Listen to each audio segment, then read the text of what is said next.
My name is Wei, and I'm going to be talking about my PhD research, which is assessing the potential impact of bacterial pathogen Xylella fastidiosa on British trees and how this is all contributing to the forest research setting.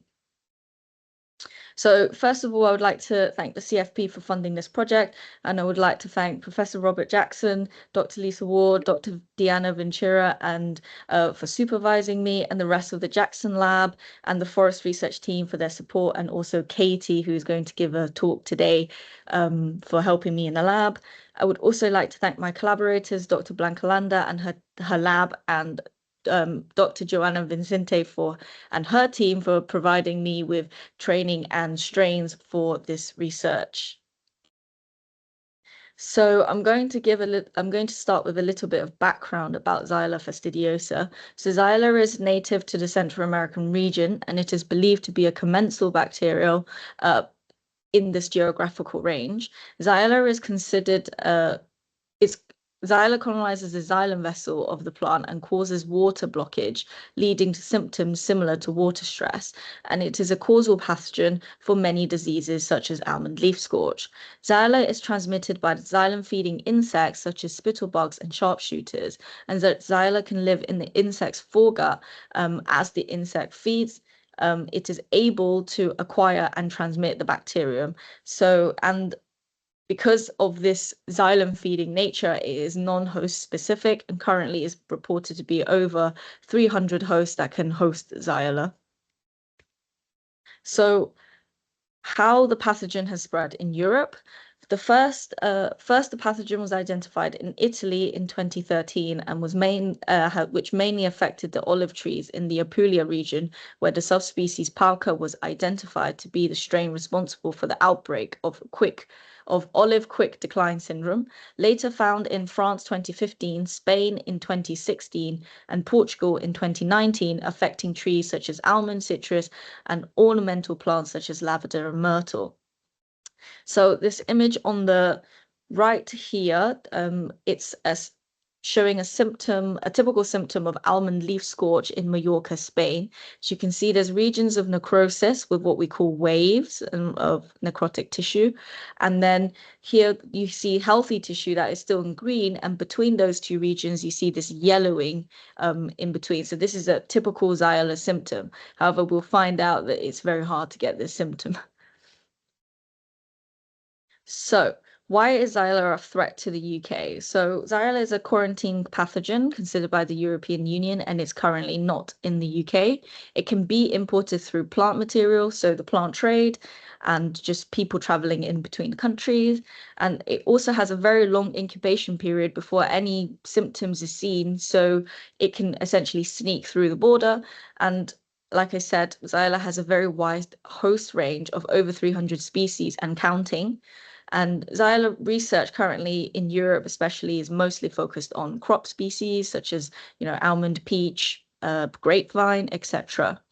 And then another contributing factor of why Xylella is a threat to the UK is that we see this figure on the top left-hand side, which is an EFSA climatic suitability model for Xylella establishment. And currently the UK is not in this geographical range. However, this figure at the bottom, which is showing the latest report from the IPCC showing the surface temperature projections of different climate change scenarios. And in every climate change scenario for the Northern Hemisphere, it is very likely to be warmed, as we can see.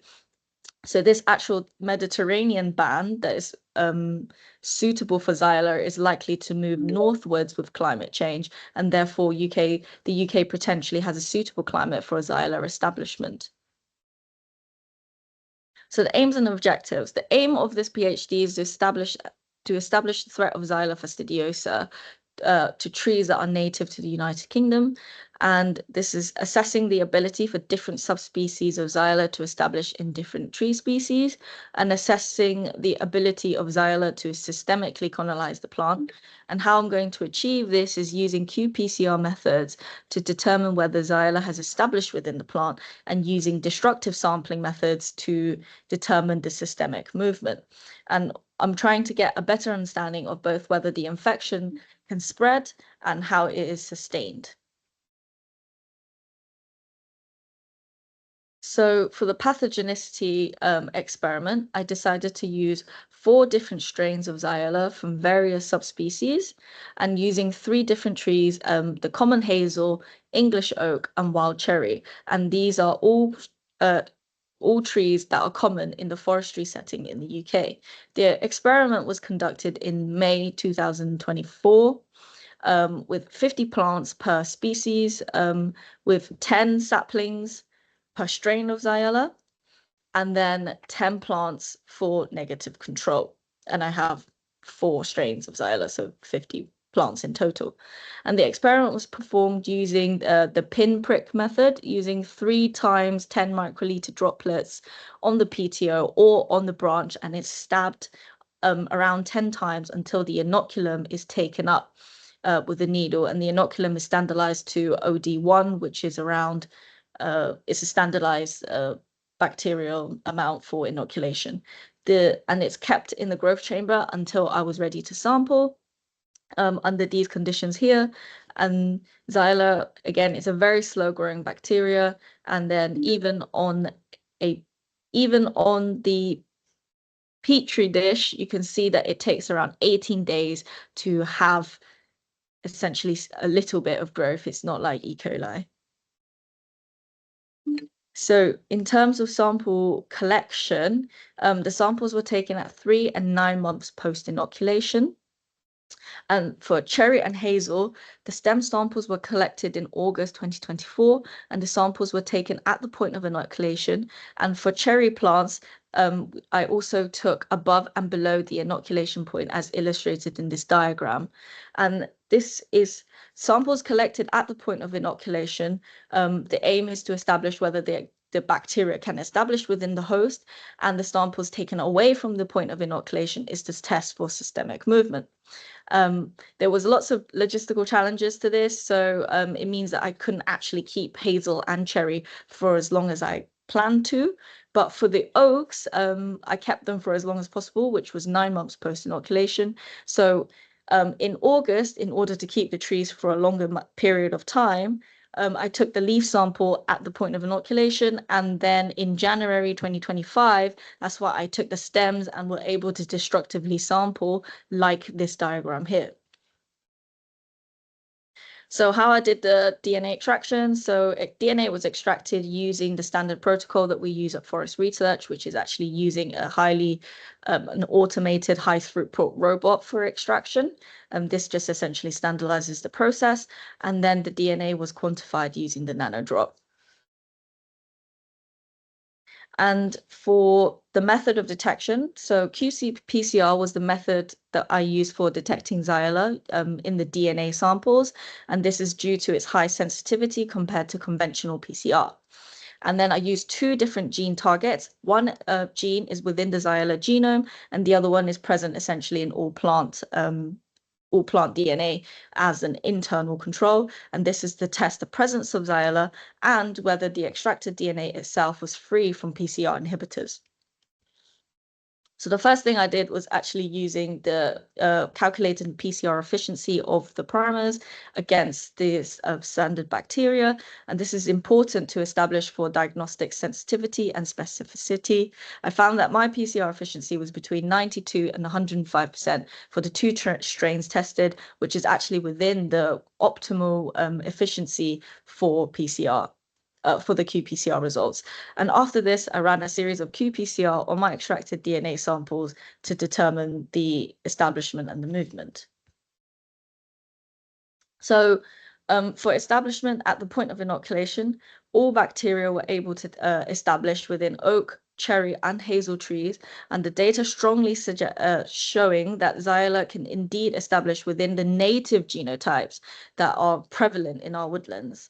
All samples also tested positive for the 16S internal control gene, which shows a true result that as the result indicates that the DNA quality is suitable for qPCR and has absence of inhibitors in each run.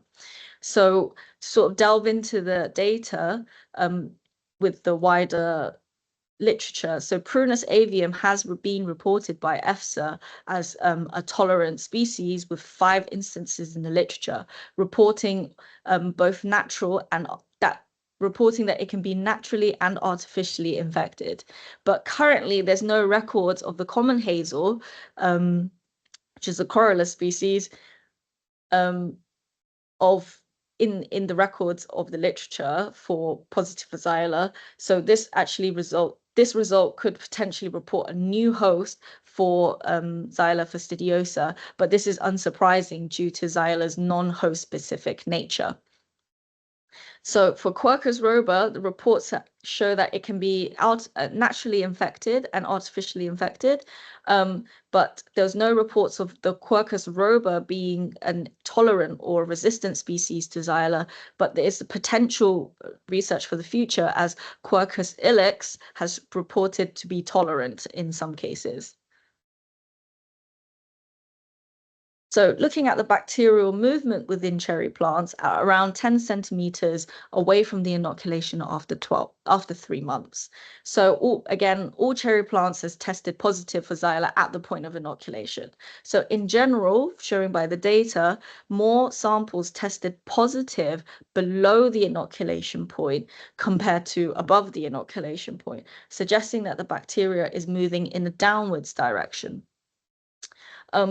This is showing signs of systemic colonization, though we're seeing a downward movement. I'm seeing a downward movement, but it's hard to determine whether that is a typical response of the tree or Xylella due to the fact that this is only 3 months. So it's probably not enough time to see how the tree or the pathogen is actually responding to a long-term infection. But then looking at the bacterial movement within oak plants at around 10 centimeters away from the inoculation point, but this time after 9 months. But however, at 9 months post-inoculation, not all trees remain healthy enough to achieve above and below sample collection. And over a longer period of inoculation, qPCR results suggest a systemic movement of Xylella within the plant. It is important to note that at the point of inoculation for above the inoculation, at around 3 of the strains tested, there was only 4 samples to be collected. So take it with a pinch of salt when it says 100%. However, Temecula 1 strain seems to be spreading in the plant more efficiently compared to all the other strains. And the below samples tested positive, although some of the samples that I couldn't take from above had died. So that's quite an interesting result.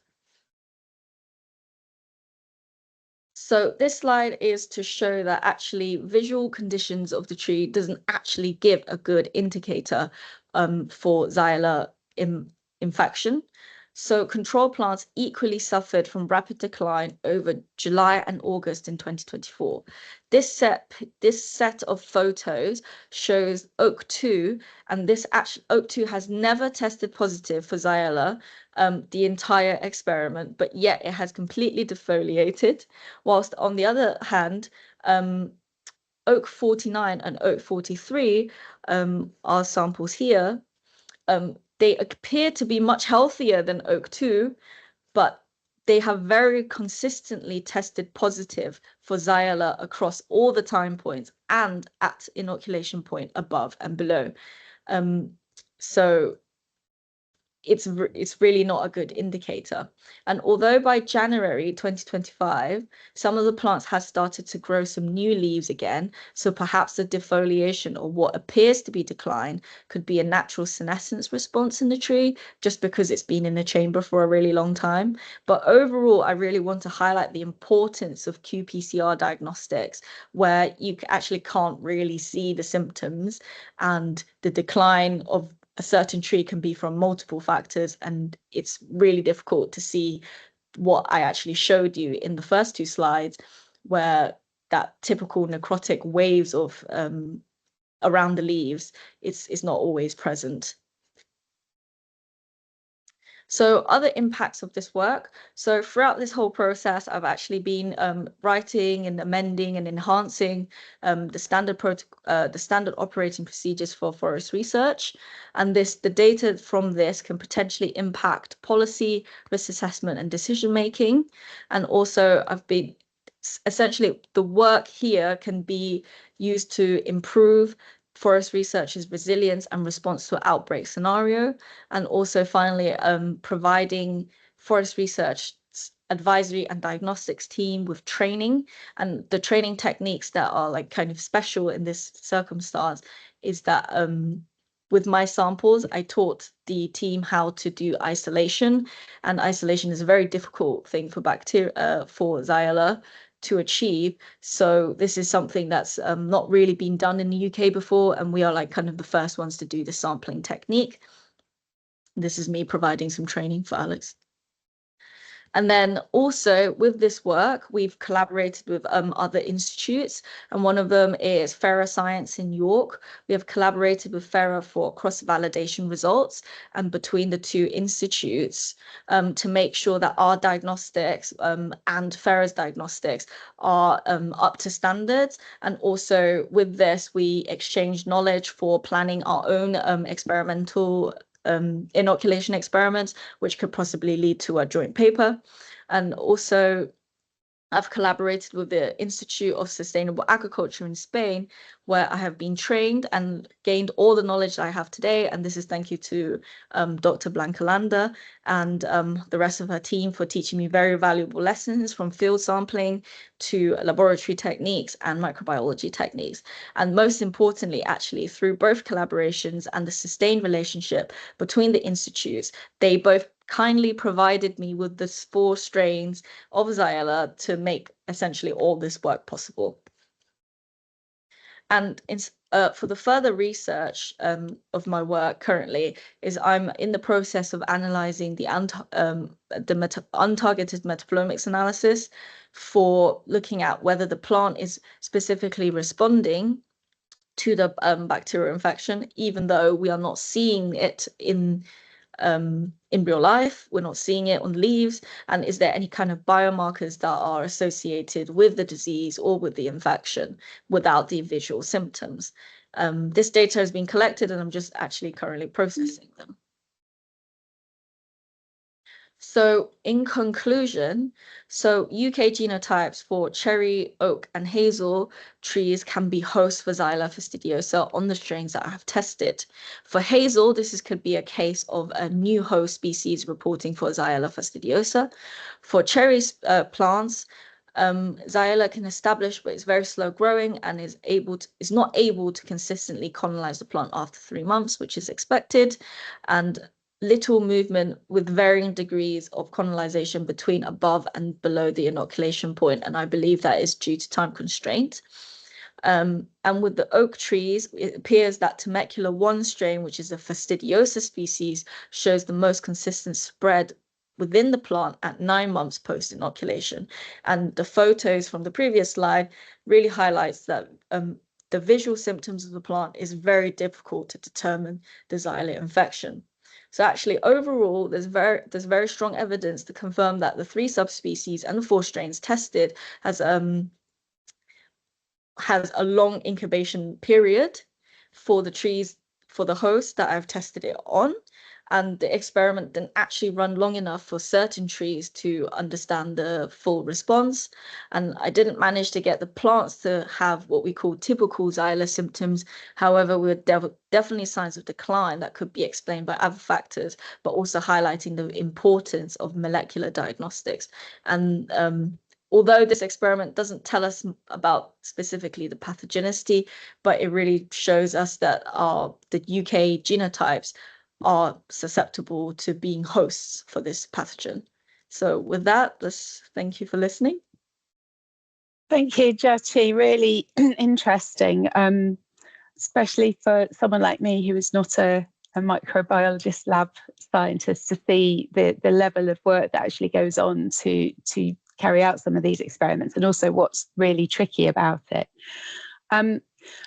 I've got a question, and I can see there's a related question in the chat. So one of the things I wanted to ask about was, bearing in mind the long incubation period, or the long period until there are symptoms showing, is there a possibility of using the qPCR method for biosecurity controls with things like borders?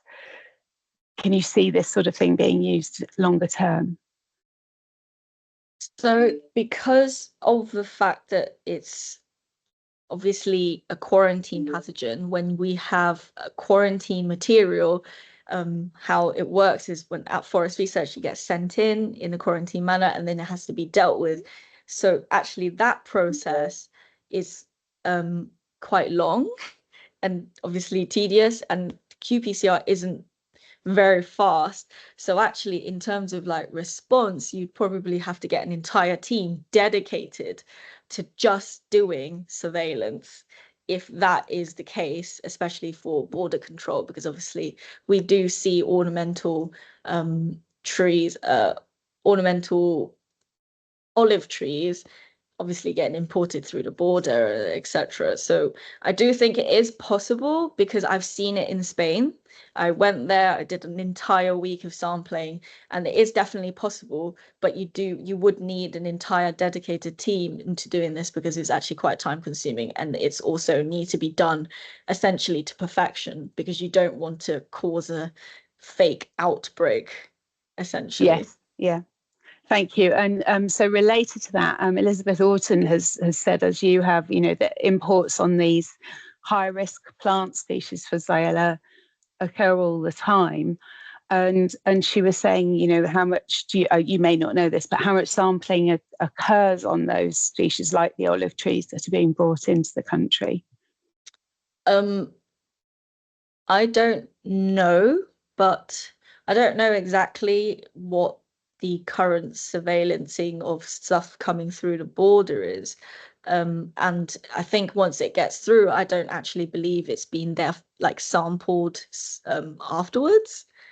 So yeah, that's where the big threat is. And I've spoken to Nicholas Spence, which is the chief of plant health, That helps. and yeah, she says that that is kind of like the biggest threat, where things are getting through, but it's not necessarily also tested afterwards. And the fact that Xyla has a very long incubation period, the plant doesn't look sick when it harbors the bacterium.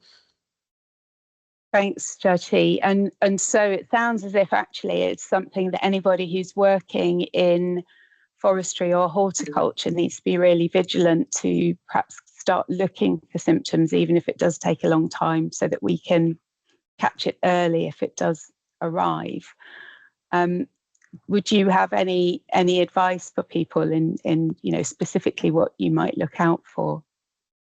So specifically, in terms of symptoms, the one that I showed on this slide, this is essentially the most typical symptom, but this is obviously on an almond.